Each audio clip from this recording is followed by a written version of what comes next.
La Venus de Ille Prosper Mérimée. Luciano, el hombre que ama las mentiras, bajaba la última ladera del Canigó y, aunque el sol ya se hubiera puesto, distinguía en la llanura las casas de la pequeña ciudad de Ail, hacia la que me dirigía. Seguramente sabrá usted, dije al catalán que me servía de guía desde la víspera, dónde vive el señor de Peyrehorade. —¿Qué si lo sé? —exclamó. Conozco su casa como la mía, y si no hubiera oscurecido se la mostraría. Es la más bonita de Ail. Tiene dinero el señor de Peyrehorade, ya lo creo, y casa a su hijo con alguien más rico todavía. ¿Será pronto la boda? Le pregunté. Muy pronto. Es posible que ya estén encargados los violines para la ceremonia, quizá esta noche, o mañana, o pasado mañana, qué sé yo. Será en Puiggarraig, pues la señorita de Puiggarraig es con quien se casa su hijo. Estará muy bien, ya lo creo. Me había recomendado al señor de Peyrehorade mi amigo, el señor de P. Me dijo que era un arqueólogo muy entendido e increíblemente amable. No le importaría enseñarme todas las ruinas en 10 leguas a la redonda. Así que contaba con él para visitar los alrededores de Ail, que sabía llenos de monumentos antiguos y de la Edad Media. Esta boda, de la que oía hablar ahora por primera vez, desorganizaba todos mis planes. Voy a hacer un aguafiestas, me dije. Pero me estaban esperando, mi llegada había sido anunciada por el señor de P y era preciso presentarse. Apostemos, señor, me dijo mi guía cuando estuvimos en la llanura, apostemos un cigarro a que adivino lo que le ha traído a casa del señor de Peyrehorade. Pero, respondí ofreciéndole un cigarro, no es difícil de adivinar que, a estas horas y cuando hemos andado 6 leguas por el Canigó, lo más importante es cenar. Sí, pero ¿y mañana? Sabe, apostaría a que ha venido ahí para ver el ídolo. Lo adiviné al verle dibujar los santos de Serrabona. El ídolo, ¿qué ídolo? Esta palabra había despertado mi curiosidad. ¿Pero cómo? ¿Es que no le han contado en Perpiñán que el señor de Peyrehorade ha encontrado un ídolo enterrado? ¿Quiere decir una estatua de terracota, de arcilla? No, de bronce, y como para sacar de ahí un montón de monedas. Pesa tanto como una campana de iglesia. Bien hundida estaba en la tierra, al pie de un olivo. ¿Estaba usted, entonces, cuando la descubrieron? Sí, señor. El señor de Peyrehorade nos dijo a Jean Col y a mí hace 15 días que tiráramos un viejo olivo que se heló el año pasado, que fue muy mal año, como usted sabe. Y hete aquí que Jean Col, que estaba poniendo toda su alma, da un golpe con su pico y oigo vi, como si hubiera golpeado una campana. ¿Qué es eso?, dijo. Seguimos cavando y aparece una mano negra que parecía una mano de muerto saliendo de la tierra. A mí me entró mucho miedo. Me voy al señor y le digo, muertos, hay muertos bajo el olivo, señor. Hay que llamar al cura, que muertos, me dice. Y viene y nada más ver la mano grita, una antigüedad, una antigüedad. Como si hubiera encontrado un tesoro.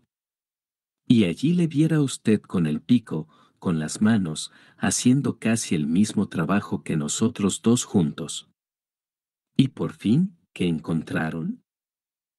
Una mujer grande, negra, medio desnuda, con perdón, señor, toda de bronce, y el señor de Peyrehorade nos dijo que era un ídolo de la época de los paganos, del tiempo de Carlomagno, vaya. Ya veo, una virgen de bronce de algún convento destruido. Una virgen, sí, sí, ya la hubiera reconocido yo, si hubiera sido una virgen. Es un ídolo, le digo, se ve en su aspecto. Fija en uno sus grandes ojos blancos. Se diría que le observa a uno. Hay que bajar la vista cuando se la mira. ¿Ojos blancos? Están sin duda incrustados en el bronce. ¿Será entonces alguna estatua romana? Romana, eso es. El señor de Peyrehorade dice que es una romana. Ah, ya veo que usted es un sabio, como él. Está entera, bien conservada. Señor, no le falta nada. Es más bonita y está mejor acabada que el busto de yeso pintado de Luis Felipe que hay en el ayuntamiento. Pero con todo, la cara de este ídolo sigue sin gustarme. Tiene un aire de maldad, y es malvada. Malvada. ¿Y qué maldad le ha hecho a usted? A mí precisamente ninguna, pero verá. Éramos 4 para levantarla, además del señor de Peyrehorade, que también tiraba de la cuerda, aunque no tiene más fuerza que un pollo, el pobre hombre. Con bastante trabajo la ponemos en pie. Yo cojo unas tejas para cazarla cuando cataplas. Va y se cae de espaldas con todo su peso. Digo, cuidado, ahí abajo. Pero demasiado tarde, y a Jan Cole no le da tiempo a quitar la pierna, ¿se hirió? Rota de un golpe, como una estaca, su pobre pierna. Pobrecillo, yo al ver aquello, me puse furioso. Quería aplastar el ídolo a golpe de pala, pero el señor de Peyrehorade me detuvo. Le dio dinero a Jan Cole, que todavía guarda cama después de 15 días, y el médico dice que ya no andará con esa pierna como con la otra. Es una pena, el que era el que mejor corría y después del hijo del señor, nuestro más hábil jugador de frontón. Por eso se disgustó mucho el señor Alphonse de Peyrehorade, pues era con Cole con quien echaba las partidas. Daba gusto ver cómo se devolvían las pelotas. Nunca tocaban el suelo. Con esta charla llegamos a Hill, y pronto me encontré ante el señor de Peyrehorade. Era un vejete lozano y despierto empolvado, de nariz roja, de aspecto jovial y guasón. Antes de abrir la carta del señor de P ya me había instalado ante una mesa bien servida y me había presentado a su mujer y a su hijo como un ilustre arqueólogo que iba a sacar al Rosellón del olvido en que se encontraba por culpa de la indiferencia de los sabios. Mientras comía con buen apetito, pues no hay nada mejor para ello que el aire puro de las montañas, observaba a mis anfitriones. Solo he dicho unas palabras sobre el señor de Peyrehorade, debo añadir que era la vivacidad misma. Hablaba, comía, se levantaba, corría a su biblioteca y me traía libros, me enseñaba las láminas y me servía vino, no estaba más de 2 minutos quieto. Su mujer, un tanto demasiado gruesa, como la mayoría de las catalanas que han cumplido los 40 años, me pareció una provinciana ocupada únicamente en los cuidados de la casa. Aunque la cena era suficiente para más de 6 personas, corrió a la cocina, hizo matar unos palomos, freír tortas de maíz y abrió no sé cuántos frascos de confitura. En un momento, la mesa estuvo colmada de platos y botellas y ciertamente hubiera muerto de indigestión solo con probar de todo cuanto se me ofrecía. Sin embargo, a cada plato que rechazaba había que oír nuevas disculpas. Temían que me encontrase a disgusto en Ail. En provincias hay tan pocos recursos, y los parisinos son tan difíciles de contentar. En medio de las idas y venidas de sus padres, el señor Alphonse de Peyrehorade no se movía lo más mínimo. Era un joven alto, de 26 años, de fisonomía hermosa y regular, pero carente de expresión. Su estatura y constitución atlética justificaban bien la reputación de infatigable jugador de frontón que tenía en la región. Aquella noche vestía con elegancia, exactamente según el grabado del último número del diario de la moda. Pero me parecía incómodo con su atuendo, estaba rígido como un poste con su cuello de terciopelo, y para volverse, giraba por completo. Sus manos grandes y tostadas, sus uñas cortas, contrastaban con su traje. Eran manos de labrador que salían de las mangas de un dandy. Sin embargo, aunque me observó con gran curiosidad de la cabeza a los pies por mi condición de parisino, no me dirigió la palabra en toda la velada más que una vez, para preguntarme dónde había comprado la cadena de mi reloj. De modo que, mi querido huésped, me dijo Peyrehorade cuando la cena tocaba a su fin, me pertenece usted, puesto que está en mi casa. No le soltaré hasta que haya visto todo cuanto hay de interesante en nuestras montañas. Tiene que aprender a conocer nuestro Rosellón y a hacerle justicia. No se imagina lo que vamos a enseñarle. Monumentos fenicios, celtas, romanos, árabes, bizantinos, lo verá usted todo, desde el cedro hasta el hisopo. Le llevaré a todas partes y le enseñaré hasta la última piedra. Un acceso de tos le obligó a parar. Aproveché para decirle que no quería molestar en un momento tan importante para su familia. Que si quería orientarme acerca de las excursiones que debía hacer, yo podría, sin que tuviera que acompañarme. Ah, ¿se refiere usted a la boda de este muchacho?, exclamó interrumpiéndome. ¡Qué tontería! Eso se acaba pasado mañana. Usted celebrará la boda con nosotros, en familia, pues la novia está de luto por una tía suya de la que hereda. Por ello, no habrá fiesta, ni baile. Es una pena, hubiera visto usted bailar a nuestras catalanas. Son muy bonitas y quizá le hubiese apetecido imitar a mi Alphonse. Una boda, dicen, trae otras. El sábado, con los jóvenes recién casados, estoy libre, y nos pondremos en camino. Le pido perdón por la incomodidad de una boda provinciana.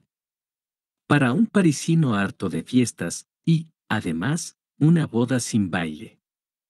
Pero, verá usted a una novia, que novia, ya me contará. Aunque usted parece un hombre serio que no se fija en mujeres. Tengo algo mejor para enseñarle. Le voy a enseñar algo que... Le tengo una sorpresa reservada para mañana. ¡Cielos! Le dije, es difícil tener un tesoro en casa sin que la gente se entere. Creo adivinar la sorpresa que me prepara usted. Pero, si se trata de su estatua, la descripción que me ha hecho mi guía ha excitado mi curiosidad y predispuesto mi admiración. Ah, le ha hablado del ídolo, porque es así como llaman a mi Venus Tour. Pero no quiero decirle nada, y ya me dirá usted mañana si tengo motivos para creer que es una obra maestra.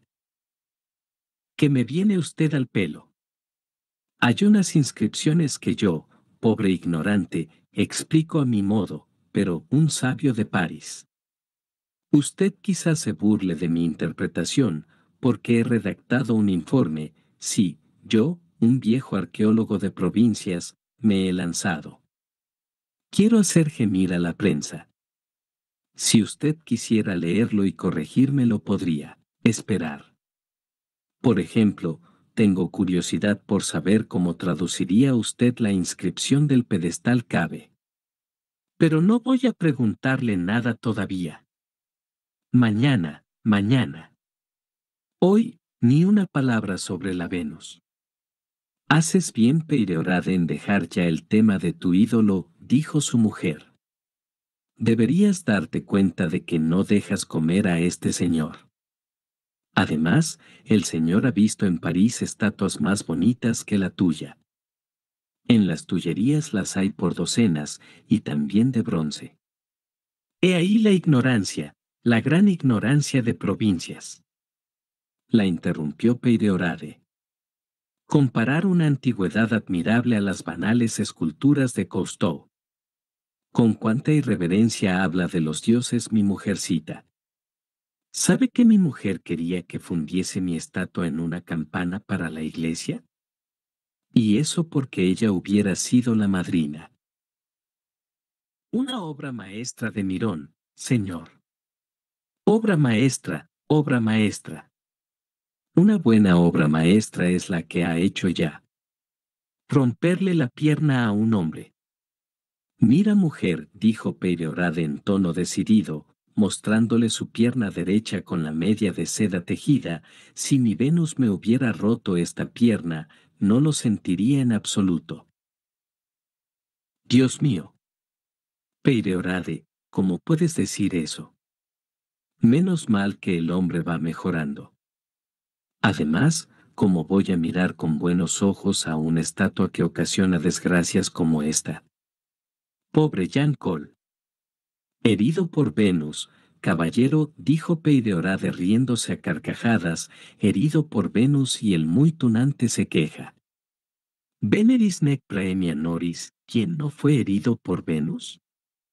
Alphonse, que comprendía mejor el francés que el latín, me guiñó un ojo con picardía como preguntándome.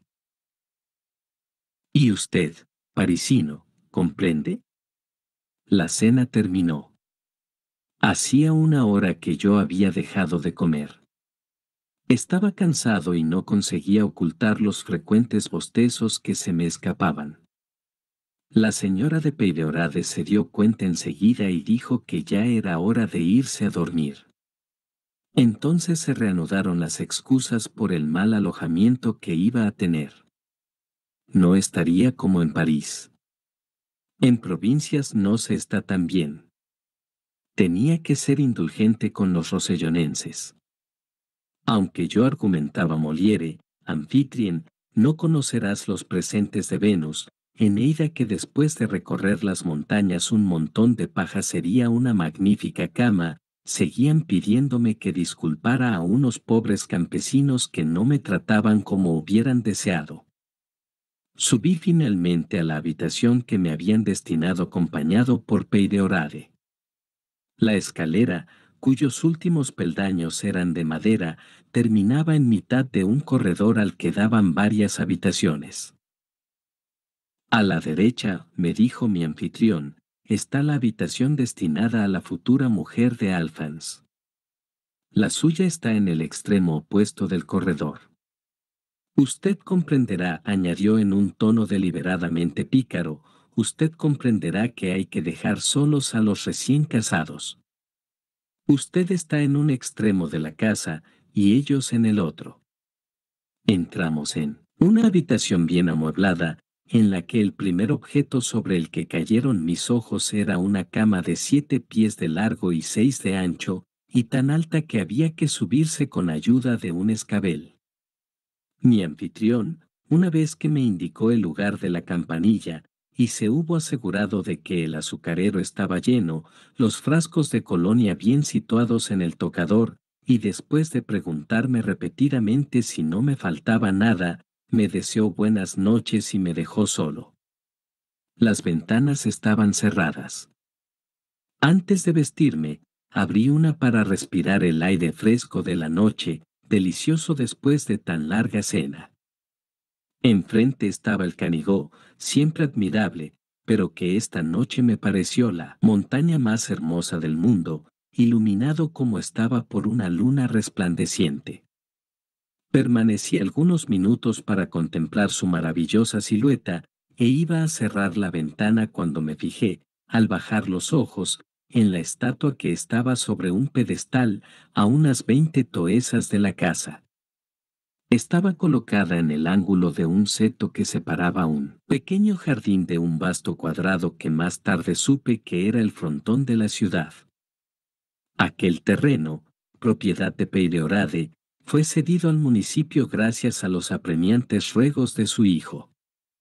A la distancia que me encontraba, me era difícil apreciar el aspecto de la estatua, solo podía juzgar su altura, que me pareció de alrededor de 6 pies. En ese momento aparecieron dos pillos de la ciudad en el frontón, cerca del seto, silbando una bonita melodía del Rosellón, Mantagnis Regalades. Se detuvieron para mirar la estatua, uno de ellos le increpó en voz alta. Hablaba en catalán, pero yo ya llevaba bastante tiempo en el Rosellón como para comprender más o menos lo que decía. Con que estás aquí, tunanta, el término en catalán es mucho más enérgico. Estás aquí, decía. Así que tú le has roto la pierna a Jean Col. Si fueras mía te rompería el cuello. ¿Va, y con qué? Dijo el otro. Es de bronce, y tan dura que a Etienne se le ha roto la lima intentando hacerle un corte. Es de bronce del tiempo de los paganos, más duro que yo que sé. Si tuviera mi cortafrío, parecía un aprendiz de cerrajero, le saltaría esos ojos blancos como se saca una almendra de su cáscara. Hay para más de 100 monedas de plata. Se alejaron unos pasos. Voy a darle las buenas noches al ídolo, dijo el mayor de los dos deteniéndose de repente. Se agachó y posiblemente cogió una piedra. Le vi estirar el brazo y arrojar algo, y resonó un golpe en el bronce. En ese mismo instante el aprendiz se llevó la mano a la cabeza gritando de dolor. «¡Me la ha devuelto!», exclamó. Y los dos pillos huyeron a toda prisa. Era evidente que la piedra había rebotado en el metal y había castigado semejante ultraje a la diosa. Cerré la ventana riendo de buena gana. Un vándalo más castigado por Venus. Si se rompiesen así la cabeza todos los que destruyen nuestros viejos monumentos. Y me dormí con tan caritativo deseo. Me desperté bien entrada la mañana. Junto a mi cama estaban, a un lado, Peyrehorade en bata, y, al otro, un criado enviado por su mujer, con una taza de chocolate en la mano. Vamos, arriba parisino. Estos son los perezosos de la capital, decía mi anfitrión mientras yo me vestía a toda prisa. Son las 8 y todavía en la cama. Yo estoy levantado desde las 6. Ya he subido 3 veces, me he acercado a la puerta de puntillas y nada, ninguna señal de vida. No es bueno dormir tanto a su edad. Y todavía no ha visto mi Venus. Venga, bébase la taza de chocolate de Barcelona, de contrabando auténtico. Un chocolate que no se encuentra en París. Tiene que cobrar fuerzas, porque una vez delante de mi Venus no va a haber quien le separe de ella. En 5 minutos estuve listo, es decir, a medio afeitar, mal abrochado y abrazado por el chocolate que engullí ardiendo. Bajé al jardín y me encontré ante una estatua admirable. Era ciertamente una Venus de una maravillosa belleza. Tenía el torso desnudo, de la forma en que los antiguos representan a las grandes divinidades, su mano derecha, a la altura del pecho, estaba vuelta, con la palma hacia adentro, el pulgar y los 2 primeros dedos extendidos, los otros 2 ligeramente doblados. La otra mano, junto a la cadera, recogía la ropa que cubría la parte inferior del cuerpo. La actitud de la estatua recordaba a aquella del jugador de morra que se conoce, no sé bien por qué, con el nombre de Germánico. Quizás se había querido representar a la diosa jugando a la morra. De cualquier manera, resulta imposible ver algo más perfecto que el cuerpo de aquella Venus, no hay nada tan suave y voluptuoso como su contorno, nada más elegante y más noble que sus ropas. Me esperaba una obra cualquiera del Bajo Imperio y estaba viendo una obra maestra del mejor tiempo estatuario. Lo que más llamaba mi atención era la exquisita autenticidad de sus formas, que se hubieran podido creer moldeadas del natural, si la naturaleza produjera tan perfectos modelos. La cabellera, recogida en la frente, parecía haber sido dorada en otro tiempo. Su cabeza, pequeña como la de casi todas las estatuas griegas, estaba ligeramente inclinada hacia adelante. En cuanto al rostro, no creo poder explicar su extraño carácter, de un tipo que no se asemeja al de ninguna estatua antigua que yo recuerde. No tenía en absoluto esa belleza tranquila y severa de los escultores griegos que por sistema otorgaban rasgos de majestuosa inmovilidad. Aquí, por el contrario, observaba con sorpresa la clara intención del artista de concederle una malicia que incluso rozaba la maldad. Sus facciones estaban ligeramente contraídas, los ojos eran algo oblicuos, las comisuras de los labios estaban levantadas y la nariz un tanto dilatada. Desprecio, ironía, crueldad podían leerse en aquel rostro, no obstante, de una increíble belleza. Verdaderamente, cuanto más se miraba aquella admirable estatua, más se experimentaba el penoso sentimiento de que tan maravillosa belleza pudiera aliarse con la ausencia de toda sensibilidad. Si alguna vez existió la modelo, dije a Peideorade, y dudo que el cielo haya creado una mujer así, como compadezco a sus amantes. Debió complacerse haciéndoles morir de desesperación. En su expresión hay algo de feroz, y, sin embargo, jamás vi nada tan hermoso. Es Venus cautivando por completo a su presa, exclamó Peideorade satisfecho de mi entusiasmo. La expresión de infernal ironía se acentuaba, quizá, por el contraste de sus ojos incrustados de plata y muy brillantes por la pátina de un verde negruzco que el tiempo en este juego. Un jugador muestra rápidamente un cierto número de dados y el otro debe gritar la cifra correspondiente. Resine, Pedre, concede a toda estatua. Sus ojos brillantes producían una cierta ilusión que recordaba la realidad, la vida. Recordé lo que me había dicho mi guía, que obligaba a bajar los ojos a quien la miraba. Casi era cierto, y no pude evitar un sentimiento de cólera hacia mí mismo por sentirme un poco a disgusto ante aquella figura de bronce. Ahora que ya lo ha admirado usted todo con detalle, querido colega en antiguallería, dijo mi anfitrión, por favor, celebremos un consejo científico. ¿Qué piensa de esta inscripción en la que aún no se ha fijado? Me mostraba el pedestal de la estatua donde leí las siguientes palabras: ¿Cabe amantem quid dicis doctissime? Me preguntó frotándose las manos. A ver si nos ponemos de acuerdo sobre el sentido de este cabe amantem. Bueno, respondí, tiene dos sentidos. Se puede traducir: guárdate de quien te ama, desconfía de los amantes. Pero en este sentido no sé si cabe amantem sería un buen latín.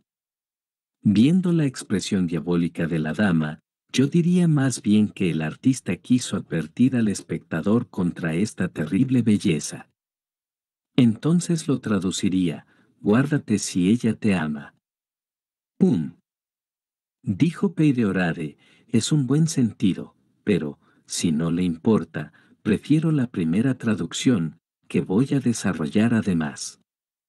¿Conoce al amante de Venus? Hay varios. Sí, pero el primero es Vulcano. ¿No se habrá querido decir, a pesar de tu belleza, de tu aire desdeñoso, tendrás por amante a un herrero, a un feo cojo? Una buena lección para las coquetas. No pude contener una sonrisa, hasta tal punto me pareció traída por los pelos la explicación. Es terrible el latín con su precisión, observé, para evitar contradecir formalmente a mi arqueólogo, y retrocedí unos pasos para contemplar mejor la estatua. Un momento, colega, me dijo Peideorade cogiéndome el brazo. Aún no ha visto todo. Hay otra inscripción. Suba al pedestal y mire el brazo derecho. Y hablaba mientras me ayudaba a subir. Me cogí sin muchos miramientos del cuello de la Venus, con quien empezaba a familiarizarme. La miré por unos instantes vis a vis y la encontré aún más malvada y más hermosa. Después me fijé en unos caracteres grabados en el brazo que me parecieron en escritura cursiva antigua. Con ayuda de mis gafas deletreé lo que sigue mientras Peideorade repetía cada palabra que yo pronunciaba, asintiendo con gestos y con la voz. Así que leí, Veneri Turbul. Eptiches MYR o Imperlo Fecit. Me pareció que después de la palabra turbul de la primera línea, había algunas letras borradas, pero turbul era perfectamente legible. ¿Lo cual quiere decir? Me preguntó mi anfitrión radiante y sonriendo de malicia, pues pensaba que no resolvería fácilmente aquel turbul. Moliere, le malade imaginaire. Hay una palabra que todavía no entiendo, le dije, todo lo demás es fácil. Eutiques Mirón hizo esta ofrenda a Venus por orden suya. Muy bien. Pero Turbul, ¿cómo se explica? ¿Qué es eso de Turbul? Turbul me desconcierta bastante. Habría que buscar algún epíteto de Venus. Veamos, ¿qué me diría la turbulenta? Venus la que turba, la que agita, ya ve usted que sigo preocupado por su expresión de maldad. Turbulenta no es en absoluto un mal calificativo para Venus, añadí modestamente, pues yo mismo no estaba demasiado conforme con mi explicación. Venus turbulenta.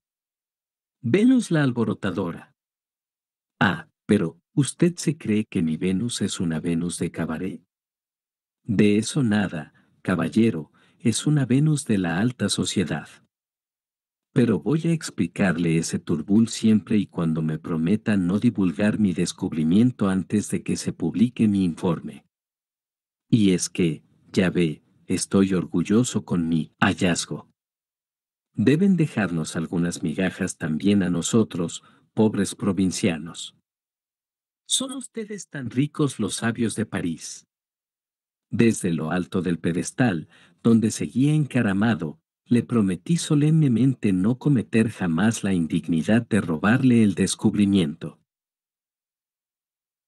Turbul, dijo acercándose y bajando la voz temeroso de que alguien distinto a mí pudiera oírle, hay que leer Turbulnerae.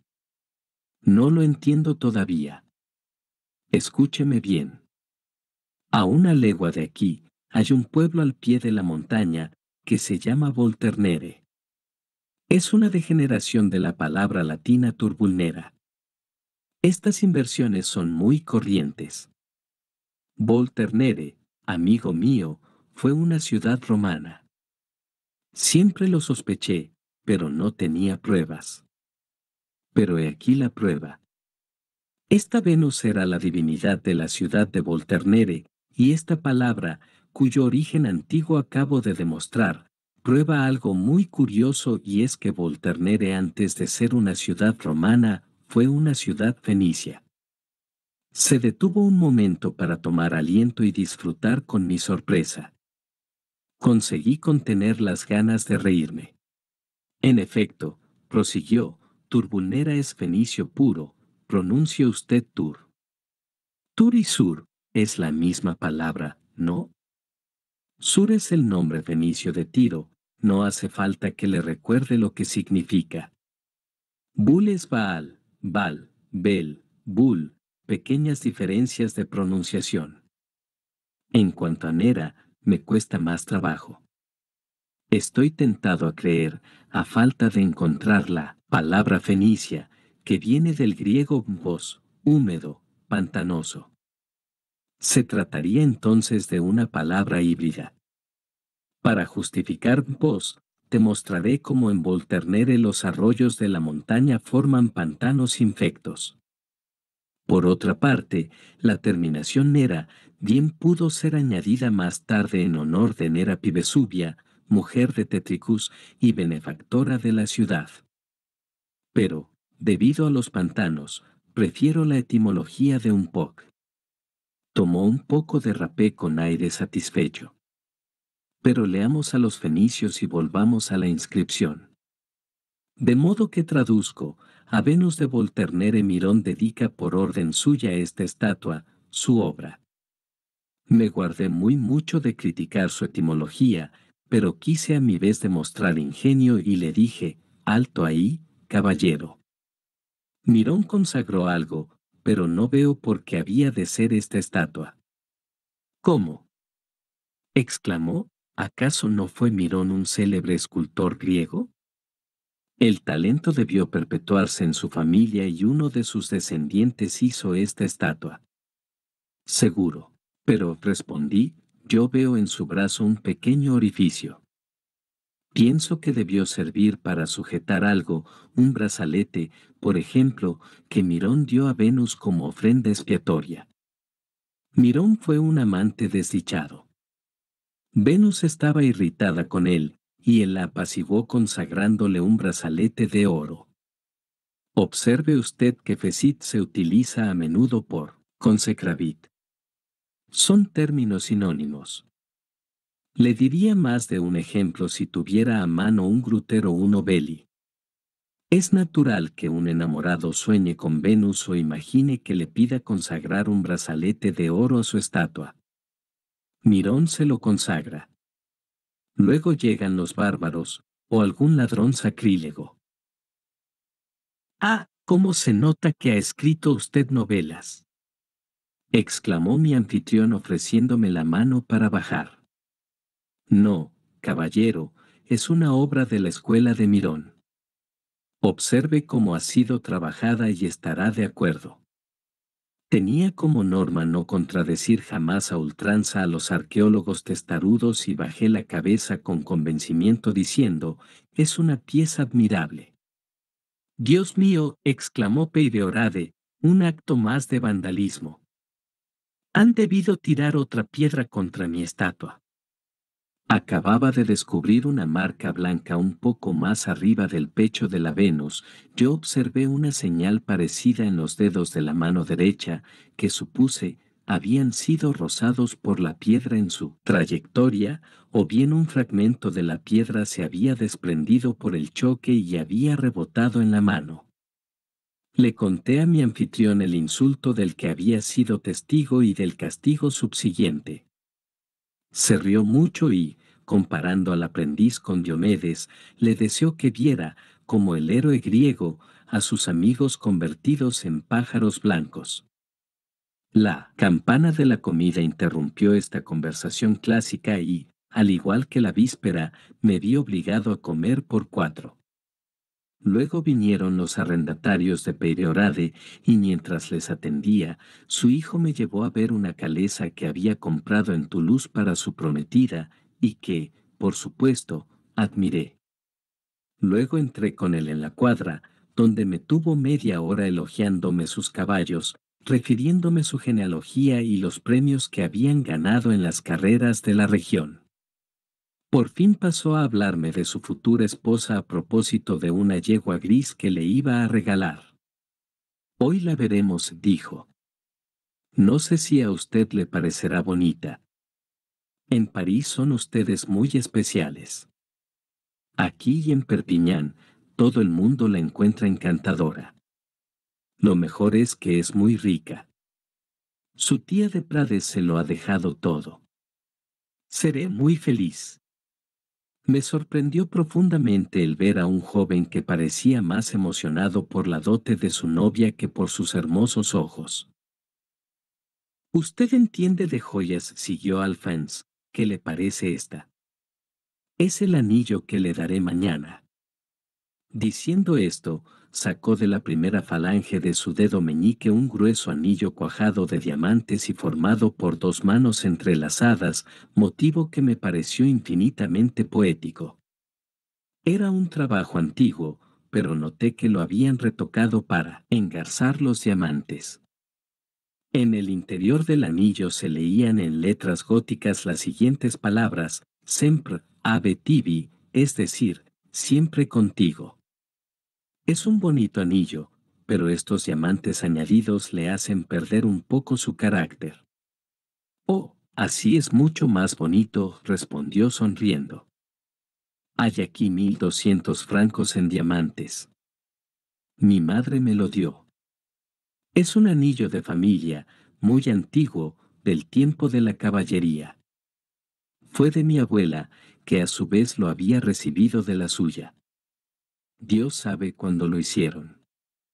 En París, le dije, la costumbre es regalar una sortija muy sencilla, normalmente de dos metales distintos, como oro y platino. Mire, esa otra que lleva en el dedo, sería muy a propósito. Esta, con sus diamantes y las manos en relieve, es tan grande que no se podrá poner un guante con ella. Oh, mi mujer se las arreglará seguramente. Creo que estará muy contenta de tenerlo. 1.200 francos en el dedo están muy bien.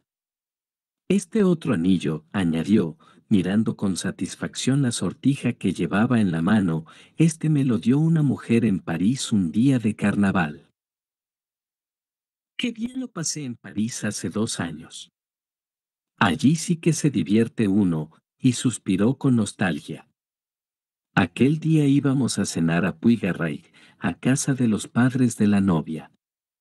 Montamos en una calesa y nos dirigimos al castillo, alejado 1 legua y media de ahí. Fui presentado y acogido como un amigo de la familia. No hablaré ni de la cena, ni de la conversación posterior, en la que participé muy poco.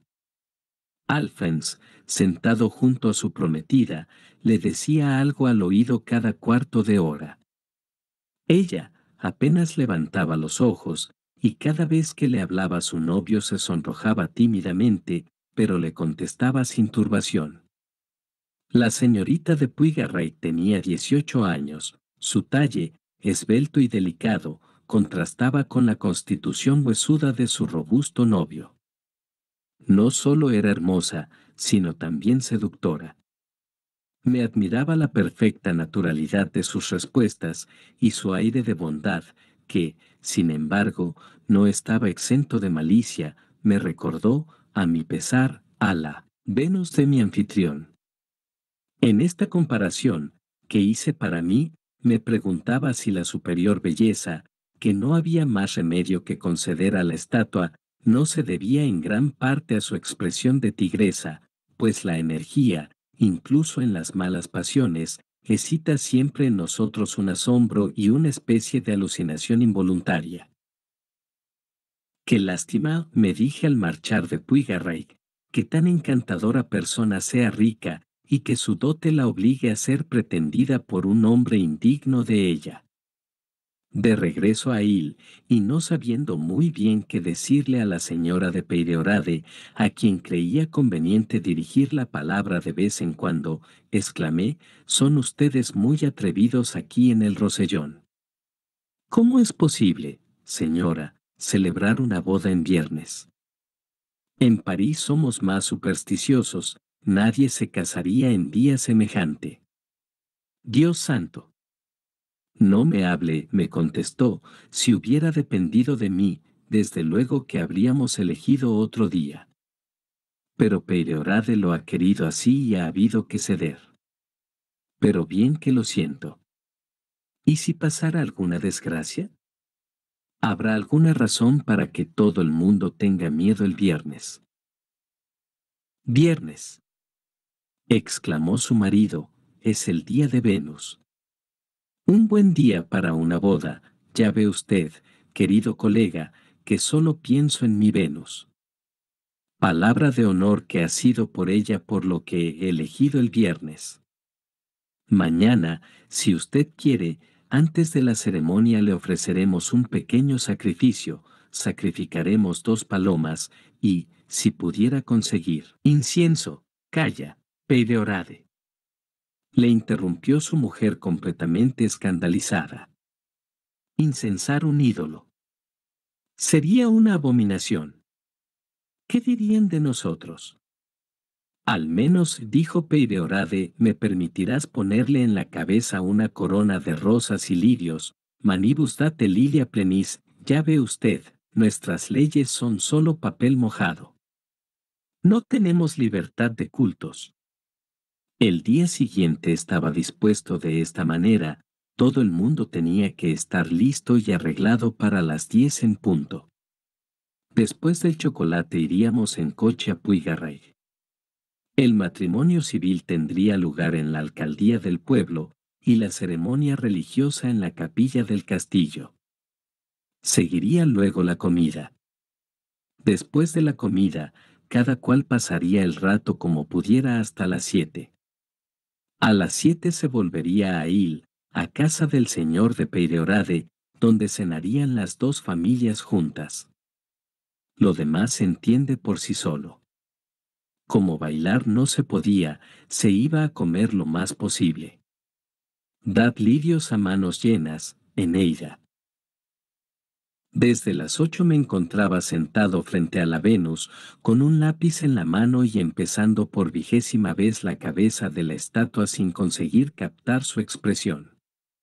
Peyrehorade iba y venía a mi alrededor, dándome consejos, repitiéndome sus etimologías fenicias, luego colocaba unas rosas de Bengala en el pedestal de la estatua y formulaba en tono tragicómico ruegos por la pareja que iba a vivir bajo su techo.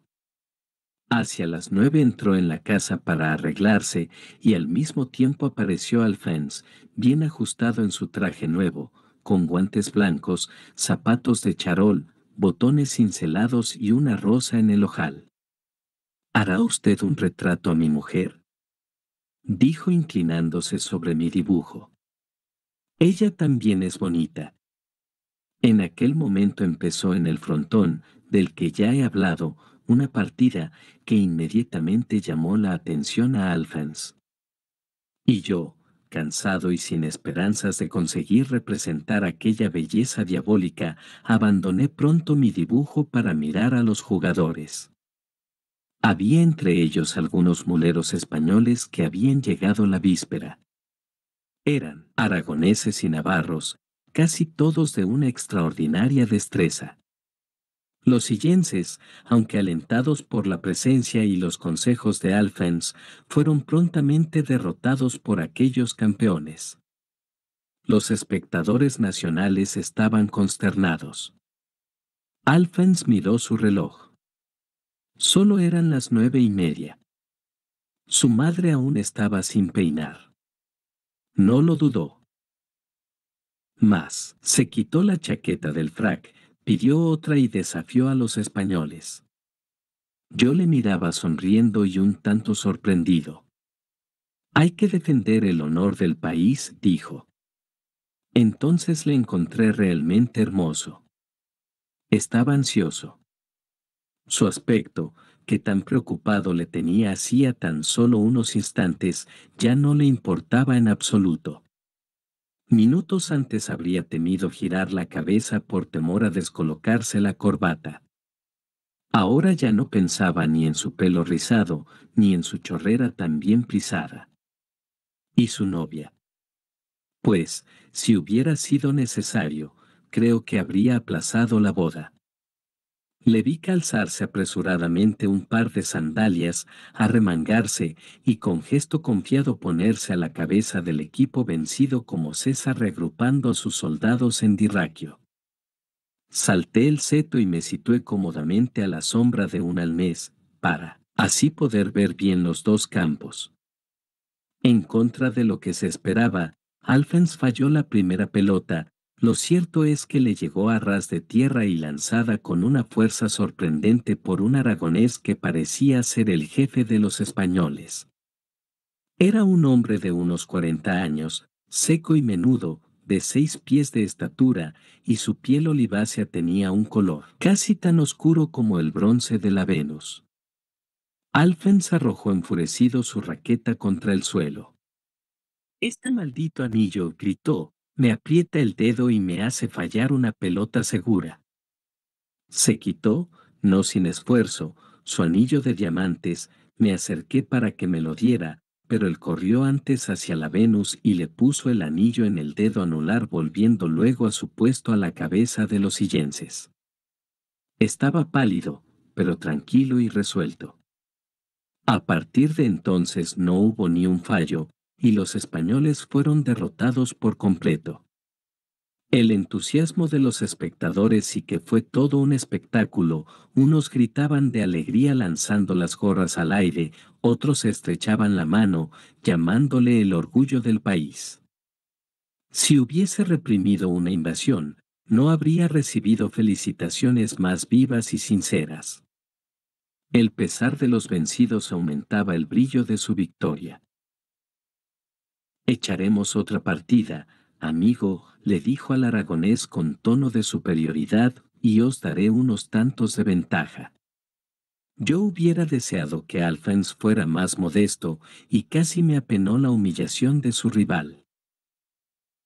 El gigante español se sintió profundamente dolido con este insulto. Le vi palidecer bajo su piel tostada. Miraba sombrío su raqueta apretando los dientes, luego con voz ahogada dijo muy bajo, «Me lo pagarás». La voz de Peyrehorade turbó el triunfo de su hijo, mi anfitrión, sorprendido al no encontrarle presidiendo los preparativos de la caleza nueva, quedó aún más atónito al verle sudoroso, con la raqueta en la mano. Alphonse corrió a la casa, se lavó la cara y las manos, volvió a ponerse su traje nuevo y sus zapatos de charol y a los 5 minutos estábamos al trote en la carretera de Puiggaray. Todos los jugadores de frontón de la ciudad y un gran número de espectadores nos siguieron gritando de alegría. Los vigorosos caballos que nos llevaban apenas podían mantener su paso entre aquellos intrépidos catalanes. Estábamos ya en Puiggaray y el cortejo iba a dirigirse hacia la alcaldía, cuando Alphonse dándose una palmada en la frente me dijo en voz baja: «Vaya faena. He olvidado el anillo. Me lo dejé olvidado en el dedo de la Venus de los demonios. No se lo diga a mi madre por lo menos. No creo que se dé cuenta de nada». «¿Podría usted mandar a alguien?», le dije. «Va, mi criado se ha quedado en Ail y de estos no me fío nada.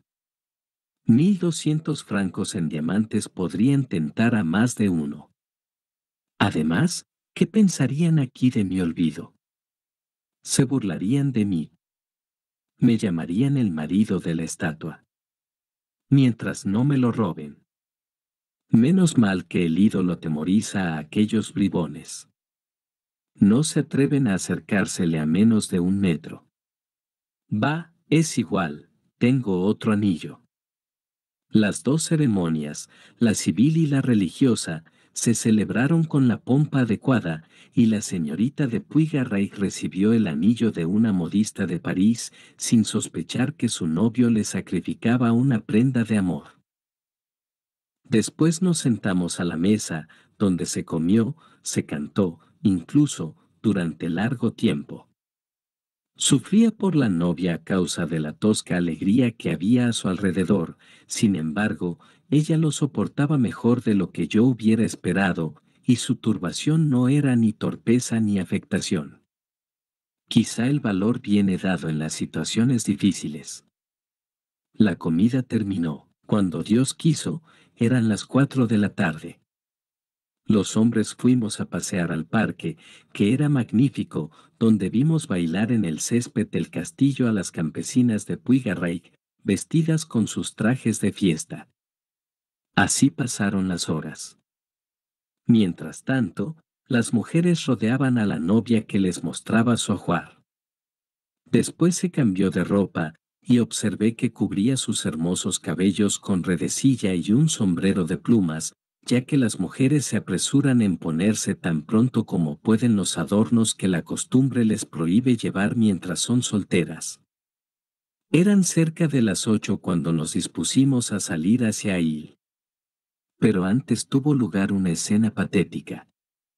La tía de la señorita de Puiggaray, que hacía las veces de madre, una mujer muy mayor y muy devota, no venía con nosotros a la ciudad, así que en el momento de la partida le hizo una escena sermoneándole acerca de sus deberes de esposa, de la que resultó un torrente de lágrimas y abrazos sin fin. Peirehorade comparaba esta separación con el rapto de las Sabinas. A pesar de todo, nos pusimos en marcha y, en el camino, cada cual se esforzaba por distraer a la recién casada y hacerla reír, pero fue en vano. En Ail nos esperaba la cena, ¿y qué cena? Si la burda alegría de la mañana me había chocado, todavía me sorprendieron más los equívocos y chistes de que fueron objeto el novio y, sobre todo, la novia. El novio, que se había ausentado unos minutos antes de sentarnos a la mesa, estaba pálido y gélidamente serio. Bebía una y otra vez el viejo vino de Coyure, que es tan fuerte como el aguardiente. Como estaba sentado a su lado, me creí en la obligación de advertirle. Tenga cuidado, dicen que el vino, y no sé qué idiotez le dije para ponerme a la altura de los convidados. Me dio con la rodilla y me dijo en voz muy baja, cuando nos levantemos de la mesa, tengo que decirle una cosa. Me sorprendió su tono solemne. Le observé más atentamente y me di cuenta de la extraña alteración de sus rasgos. ¿Se encuentra usted mal?, le pregunté. No, y bebió de nuevo. Mientras tanto, en medio de los gritos y aplausos, un niño de 11 años que se había deslizado debajo de la mesa mostraba a los invitados una bonita cinta blanca y rosa que había cogido del tobillo de la novia. Era una liga que enseguida fue cortada en pedacitos y distribuida entre los jóvenes, que se los ponían en el ojal siguiendo una costumbre que aún se conserva en algunas familias patriarcales. La novia se sonrojó hasta la médula. Pero su turbación llegó al límite cuando Peirehorade, una vez que pidió silencio, le cantó algunos versos en catalán, según él, improvisados. Helos aquí, si no entendí mal. ¿Qué es esto, amigos míos? El vino que he bebido me hace ver doble. Hay dos Venus aquí. El novio volvió bruscamente la cabeza, desconcertado, cosa que hizo reír a todo el mundo. Sí, continuó Peirehorade, hay dos Venus bajo mi techo. A una, la encontré bajo tierra, como una trufa, la otra, que ha bajado del cielo, acaba de repartirnos su cinturón.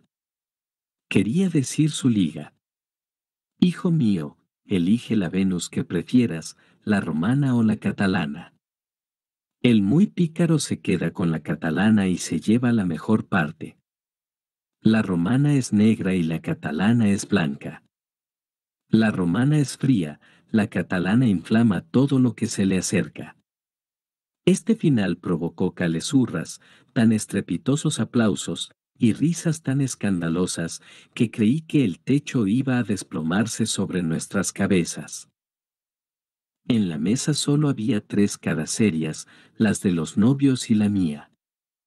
A mí me dolía la cabeza, y, además, las bodas siempre me han entristecido. Esta boda, por otra parte, me desagradaba un poco. Una vez que el teniente de alcalde cantó las últimas parrafadas, que eran bastante picantes, dicho sea de paso, pasamos al salón para ver la salida de la novia, que iba a ser acompañada enseguida a su habitación, pues era cerca de la medianoche. Alphonse me llevó al hueco de una ventana y me dijo apartando los ojos, «Se burlará usted de mí, pero no sé qué me pasa, estoy embrujado. Que el diablo me lleve». Lo primero que se me ocurrió fue que se creía amenazado por alguna desgracia de las que hablan Mantan y Medam.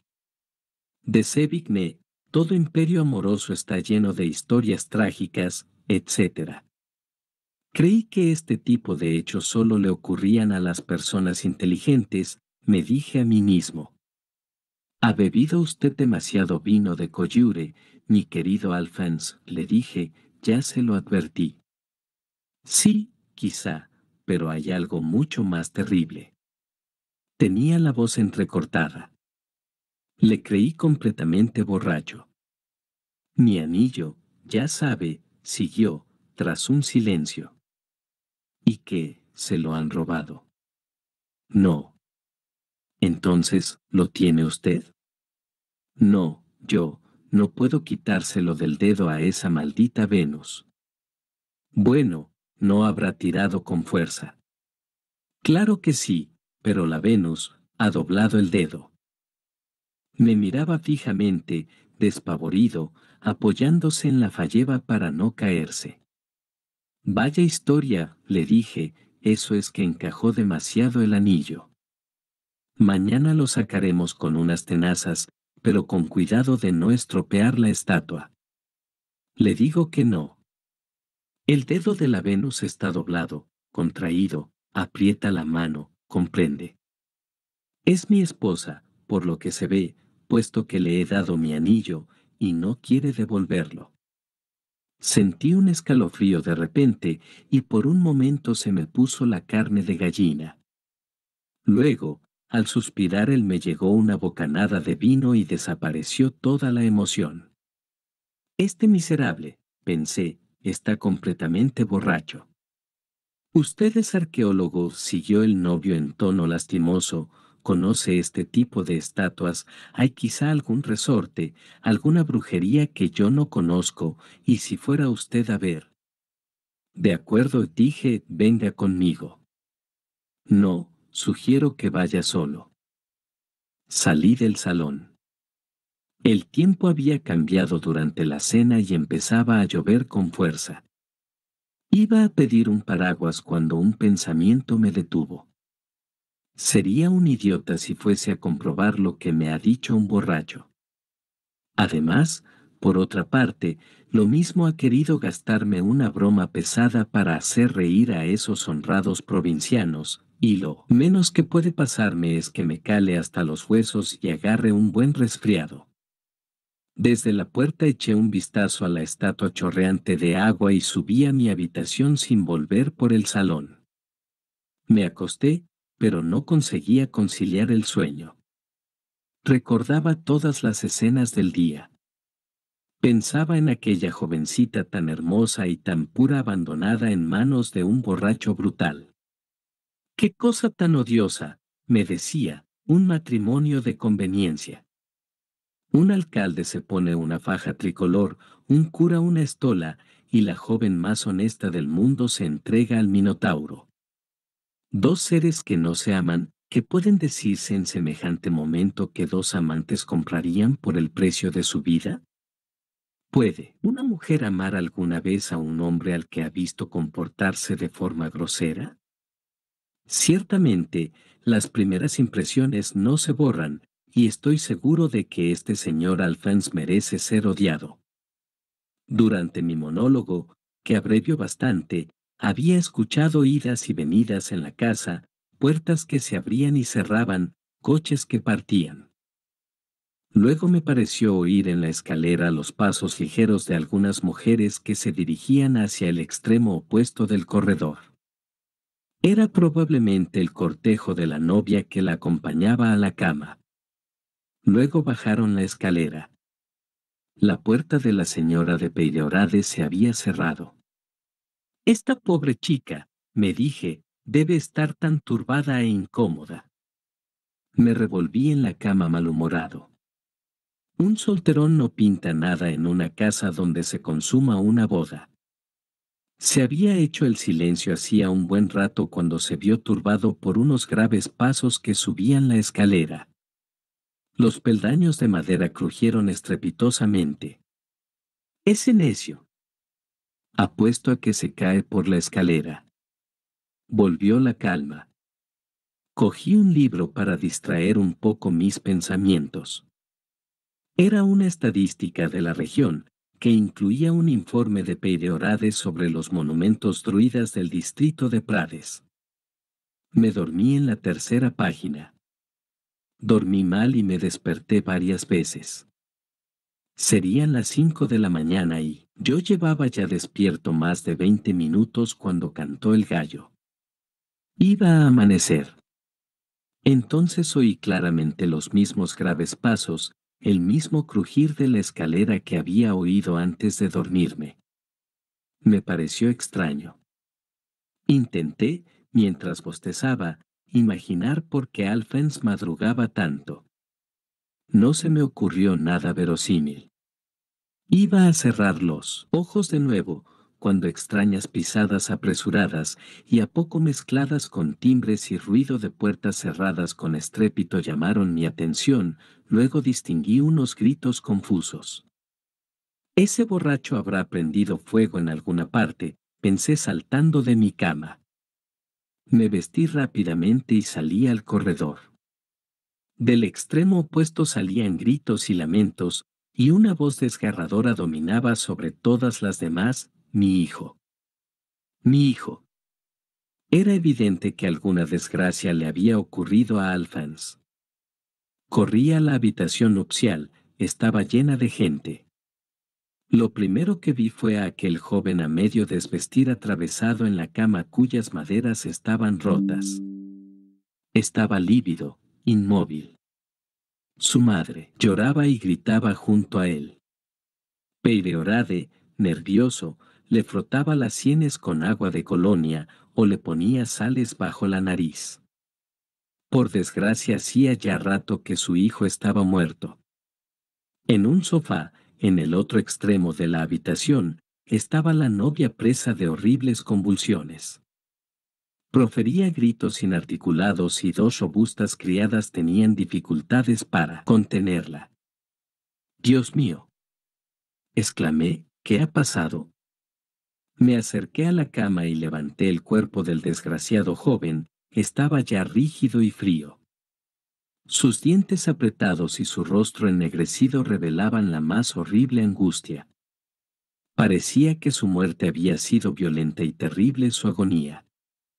No había, sin embargo, rastros de sangre en sus ropas. Abrí su camisa y vi en su pecho una marca roja que se prolongaba en su costado y en la espalda. Se diría que había sido estrujado por un círculo de hierro.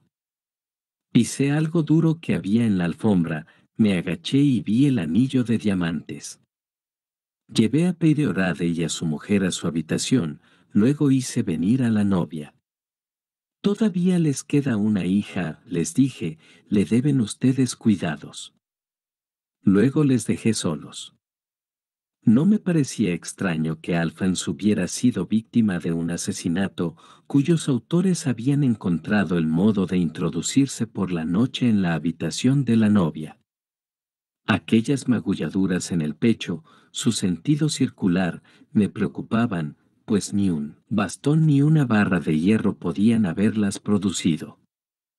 De repente recordé haber oído contar que en Valencia los asesinos a sueldo utilizaban largos sacos de cuero llenos de arena para matar a la gente por cuya muerte habían cobrado. Inmediatamente pensé en el mulero aragonés y en su amenaza, sin embargo, apenas osaba creer que se hubiera tomado tan terrible venganza por una simple broma. Recorrí la casa, buscando alguna entrada que hubieran forzado, sin encontrar nada. Bajé al jardín para ver si los asesinos se habían introducido por allí, pero no encontré ningún indicio seguro. Por otra parte, la lluvia de la víspera había inundado la tierra, de tal forma que no habría guardado huella alguna. Observé, no obstante, algunos pasos profundamente marcados en la tierra. Los había en dos direcciones opuestas, pero sobre una misma línea, saliendo del ángulo del seto contiguo al frontón y que terminaban en la puerta de la casa. Podía tratarse de los pasos de Alphonse cuando fue a buscar su anillo en el dedo de la estatua. Por otro lado, el seto en aquel lugar era menos denso, y los asesinos lo habrían franqueado por aquel punto. Pasando una y otra vez delante de la estatua me detuve un instante a observarla. En esta ocasión, lo confieso, no pude contemplarla sin sentir un escalofrío ante su expresión de maldad irónica, y, con la cabeza llena de las terribles escenas de que había sido testigo, me pareció ver a una divinidad infernal regocijándose en la desgracia que había tenido lugar en aquella casa. Volví a mi habitación y permanecí allí hasta mediodía. Salí entonces a pedir noticias a mis anfitriones. Estaban más tranquilos. La señorita Puigarraic, debería decir la viuda de Alphonse, había recobrado el conocimiento. Incluso había hablado con el procurador del rey en Perpiñán, que estaba de visita en Ail, y aquel magistrado había recibido su declaración. Me pidió la mía. Le dije lo que sabía, y no le oculté mis sospechas contra el mulero aragonés. Ordenó inmediatamente su detención. ¿Le ha dicho algo la mujer de Alphonse? Pregunté al procurador del rey, una vez escrita y firmada mi declaración. Esa desdichada joven se ha vuelto loca, dijo sonriendo tristemente. Loca, completamente loca. Mire lo que cuenta, se había acostado, dice, hacía algunos minutos, y había corrido las cortinas, cuando se abrió la puerta de la habitación y entró alguien. En aquel momento ella estaba en el espacio que hay entre la cama y la pared, con la cara vuelta hacia la pared. No se movió convencida de que era su marido. Al cabo de un rato la cama crujió como si hubiera soportado un peso enorme. Tuvo mucho miedo pero no se atrevió a volver la cabeza. Transcurrieron así 5 minutos, 10 quizá, no puede calcular el tiempo. Luego, ella hizo un movimiento involuntario, o bien lo hizo la persona que estaba en la cama y sintió el contacto de algo frío como el hielo, según expresiones suyas. Se acurrucó más en el espacio entre la cama y la pared, temblando. Poco después, la puerta se abrió por segunda vez y alguien entró diciendo, «Buenas noches, mujercita mía». Un instante después descorrieron las cortinas y ella oyó un grito ahogado. La persona que estaba en la cama junto a ella se incorporó y pareció extender los brazos hacia adelante. Ella volvió entonces la cabeza, y vio, dice, a su marido arrodillado junto al lecho, con la cabeza a la altura de la almohada, entre los brazos de una especie de gigante verdoso que le estrujaba con fuerza. Dice, y me lo ha repetido 20 veces, la pobre mujer. Dice que reconoció, lo adivina usted, a la Venus de bronce, la estatua del señor de Peyrehorade. Todo el mundo habla de ella en la región. Pero sigo con la narración de esa desdichada loca. Al ver aquello, perdió el sentido, y es probable que instantes antes hubiera perdido la razón. De cualquier manera, no sabe decir cuánto tiempo permaneció desvanecida. Al volver en sí, vio de nuevo al fantasma o la estatua, como dice constantemente, a la estatua inmóvil, con las piernas y la parte inferior del cuerpo en la cama, el busto y los brazos extendidos hacia adelante, y entre sus brazos su marido, que no se movía. Cantó el gallo. Entonces la estatua se bajó de la cama, dejó caer el cadáver y salió. Ella se colgó de la campanilla, y lo demás ya lo sabe usted. Trajeron al español, estaba tranquilo y se defendió con sangre fría y presencia de ánimo. No negó la amenaza que yo había oído, pero lo explicaba diciendo que se refería a que al día siguiente, cuando hubiera descansado, habría ganado una partida de frontón a su vencedor. Recuerdo que añadió, un aragonés ofendido no espera al día siguiente para vengarse. Si hubiera creído que el señor Alphonse había querido insultarme, le habría hundido mi cuchillo en el vientre. Se compararon sus zapatos con las huellas de los pasos en el jardín. Sus zapatos eran mucho más grandes. Finalmente, el hospedero en cuya casa se alojaba el hombre aseguró que se había pasado toda la noche dando friegas y medicinas a una de sus mulas que estaba enferma. Por lo demás, aquel aragonés era un hombre de buena reputación, conocido en la zona, ya que venía cada año para comerciar. De modo que le dejaron ir, pidiéndole disculpas. Había olvidado la declaración de un criado, la última persona que había visto a Alphonse con vida. Cuando iba a subir a la habitación de su mujer, le llamó para preguntarle, con un aire inquieto, si sabía dónde estaba yo. El criado contestó que no me había visto. Entonces Alphonse suspiró y permaneció más de un minuto sin hablar, luego dijo, vaya, el diablo se lo habrá llevado también. Pregunté a aquel hombre si Alphonse llevaba el anillo de diamantes cuando habló con él. El criado vaciló antes de contestar. Por fin dijo que creía que no, pero que tampoco se había fijado. Si hubiera llevado el anillo en el dedo, añadió sobreponiéndose, me habría llamado la atención, pues creía que se lo había dado su mujer. Al interrogar a aquel hombre noté en cierto modo el supersticioso temor que la declaración de la mujer de Alphonse había propagado por toda la casa. El procurador del rey me miró sonriendo, y no insistí más. Unas horas después del funeral de Alphonse me dispuse a partir de ahí. El coche de Peyrehorade me conduciría a Perpiñán. A pesar de su debilidad, el pobre viejo quiso acompañarme hasta la puerta de su jardín. Lo cruzamos en silencio, él arrastrando los pies, apoyado en mi brazo. En el momento de separarnos miré por última vez a la Venus. Presentía que mi anfitrión, si bien no compartía el temor y el odio que la Venus inspiraba a parte de su familia, querría deshacerse de un objeto que le recordaba constantemente tan horrible desgracia.